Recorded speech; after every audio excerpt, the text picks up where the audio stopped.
வளர்ந்து கொண்டிருக்கும் சிறு பிள்ளைகளுக்கும் பெரியவர்களுக்கும் வணக்கம். எனக்கு கொடுக்கப்பட்ட பள்ளி பிரிஸ்கில்லாள். பிரிஸ்கில்லாள் என்னோட நினைவுக்கு வருவது தந்தவருக்கு கொடுப்பது நியாயம், தராதவருக்கு கொடுப்பது தர்மம். பிரிஸ்கில்லாள் ரோம பெண்மணி. அவள் கணவன் ஆகில்லா யூதன். இவள் தொழில் கூடார தொழில். கூடார தம்பையர் என்று சொன்னால் கூட மிகையாகாது.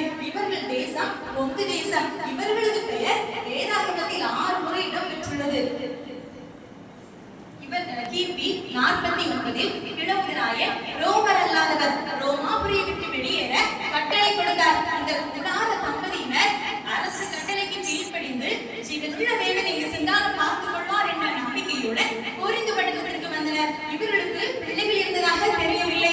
இவர்கள் ரோமாபுரியில் வாழும் போது இயேசுவை பற்றி கேள்விப்பட்டிருந்தார்கள். பவுல் 2ஆம் முறை கொரிந்துக்கு வந்த போது மிஷனரி பயணமாக அவர் கொரிந்து பட்டத்திற்கு வந்தார். அவரை பற்றி கேள்விப்பட்டு அவரை சந்தித்து அவர்களுக்காக தன்னுடைய வீட்டை திறந்து கொடுத்தவர்கள் இந்த பிரிஸ்கில்லா.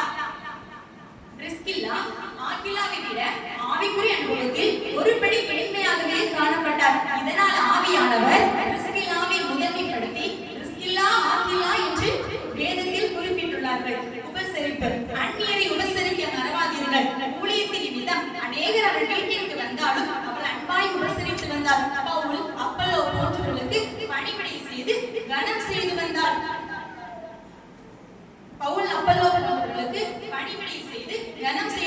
இவர்கள் வேத அறிவு ஞானம் பெற்றவர்கள். வேதத்தை ஆராய்ந்து பாருங்கள். அவைகளால் உங்களுக்கு நித்திய ஜீவன் உண்டாகும் என்ற வேத வாக்கியத்தின்படி வாழ்ந்து காட்டினவர்கள் இந்த கூடார தம்பதியினர். அப்பல்லோவுக்கு தம்முடைய வேத ஞான அறிவை விளக்கி காட்டின அறிவு இவர்களுக்கு காணப்பட்டது. கழுத்தை கொடுத்தவர்கள் என ரோமர் 16 நாளில் நாம் வாசிக்கிறபடி இவர்கள் தம்முடைய ஊழியருக்கென்று பாட அனுபவித்ததாய் நாம் காண முடிகிறது வேதத்தில். நாமும் பரிசுத்தவான்களின் துன்பத்தை நம் துன்பத்தை போல ஏற்றுக்கொள்ளும் உள்ளம் தேவை.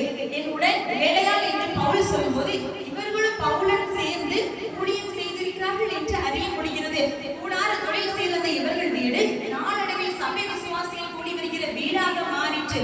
ஊழியம் செய்ய நாட்டை, வீட்டை, தொழில், தியாகம், அந்நியநாடு என பல பாடுகள் பட்டு துன்பத்தில் இணைந்து துவளாதவர்களாக வாழ்ந்து இணைந்து வந்த தம்பதியினர் தான் இந்த கூடார தம்பதியினர். இவர்களை போன்று அறிவில் விருந்தோம்பல், அறிவில் வல்லவர்களாக, கணவன் மனைவிக்கு உதாரணமாக, சுவிசேஷத்தை பிரதிபலிப்பவர்களாக இந்த கப்பல் கொலுசை போல வாழ்ந்து நாமும் தேவராஜ்யத்தை கட்டி சாட்சியை வாழ்வோம். நல்லதை செய்கிறவன் பக்திவான், நல்லவனாய் இருந்து கொண்டு செய்கிறவன் பரிசுத்தவான் என்று